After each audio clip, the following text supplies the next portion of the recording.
तो जब परिजन कह रहा है कि इसके पीछे कोई न कोई बड़ा हाथ है, जहाँ घटना स्थल है वहाँ किस किस का मोबाइल का लोकेशन है, सबको गिरफ्तार करिए। और किसी से कोई दुश्मनी नहीं है तो फिर मारा क्यों? सीबीआई इंक्वायरी की मांग कर रहे हैं। नमस्कार, लाइव सिटीज देख रहे हैं आप, मैं हूं ताज। पूरे बिहार में अपराधियों का बोलबाला है। लॉ एंड ऑर्डर को चुनौती मिल रही है, कानून व्यवस्था को ताक पर रख दिए हैं। अपराधी बेखौफ दिन दहाड़े किसी का मर्डर कर देते हैं। ये तमाम बातें आज सहरसा पहुंचे थे सांसद पप्पू यादव, उन्होंने कही और परिजनों से मुलाकात की है और वो सीधे सीधे लॉ एंड ऑर्डर पर निशाना साधते हुए प्रशासन पर जो है हमला बोला है और कहा है कि विधि व्यवस्था में संतुलन कहां है। वो तमाम बातें एक आज से विगत दिनों पहले, पिछले दिनों पहले एक छात्र की स्कूल से रिटर्न होते ही गोली मारकर हत्या कर दी गई थी। उनके परिजनों से मिलकर पप्पू यादव भी भाव विभोर हो गए और क्या कुछ कह रहे हैं पहले आप वो सुनिए। महोदय, एक 13 वर्षीय बच्चे की निर्मम तरीके से हत्या की गई है। आप यहाँ परिजनों से मिलने के लिए आए हैं, क्या मांग करेंगे सर? तो लगातार जब घटना घटी थी तभी हम डीआईजी साहब से बातचीत किए थे और कौन बचेगा ये अभी तो इस बिहार में नहीं। आज 2 सगे भाई की हत्या कर दी पटना में, जमीन माफिया सगे भाई की हत्या। 4 साल, 6 साल, 7 साल की बच्ची को बलात्कार करके मार दिया। सहरसा में 2.5 साल की बच्ची के साथ बलात्कार। तो लोग अब बिल्कुल नरभक्षी हो चुके हैं। अब अंकित की हत्या के पीछे 13 साल की बच्चे की हत्या के पीछे एसपी साहब को कारण में जाना चाहिए।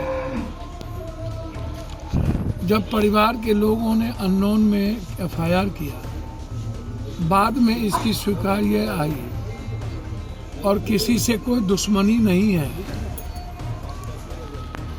तो फिर मारा क्यों? सर्कमस्टांसेस क्या थे, परिस्थिति क्या थी? यदि परिस्थिति व्यक्तिगत दुश्मनी नहीं था तो फिर इसके पीछे कौन है?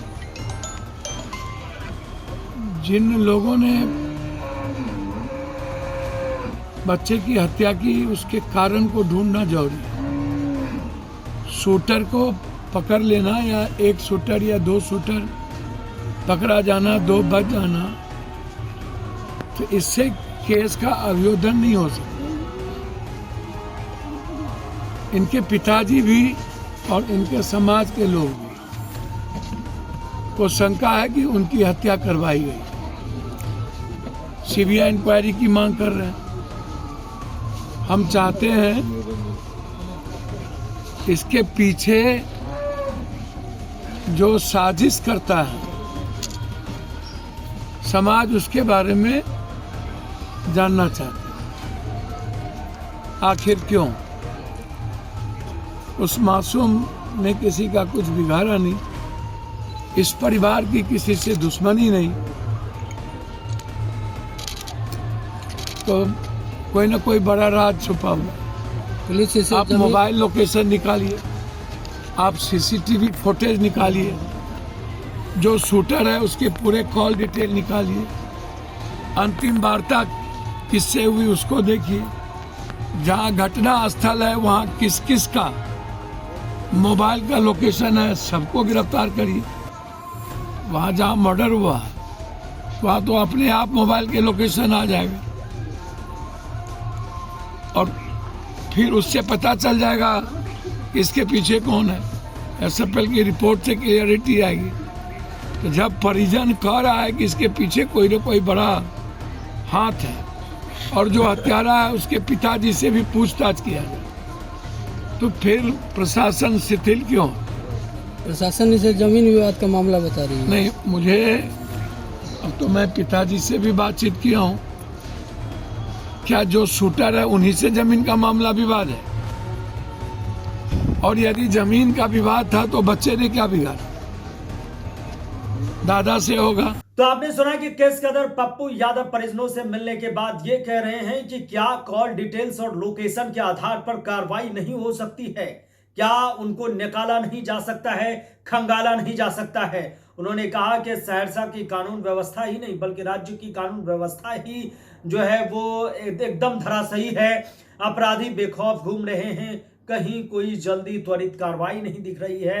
इसके बाद उन्होंने कॉल डिटेल्स और त्वरित गिरफ्तारी, तुरंत गिरफ्तारी की मांग की है कि इस तरह से घटना के इतने दिन बीत चुके हैं, अभी तक जो है बड़ी गिरफ्तारी और पूरे इसके पीछे कौन है, किसका हाथ है, साजिश कौन रचा है, मास्टरमाइंड कौन है और हत्या का असल वजह क्या है, इसको अभी तक पुलिस निकाल नहीं पाई, प्रशासन खामोश है। फिलहाल के लिए इतना ही। अगर आप लाइव सिटीज को यूट्यूब पर देख रहे हैं, चैनल को सब्सक्राइब करें, फेसबुक पेज को लाइक करें। धन्यवाद।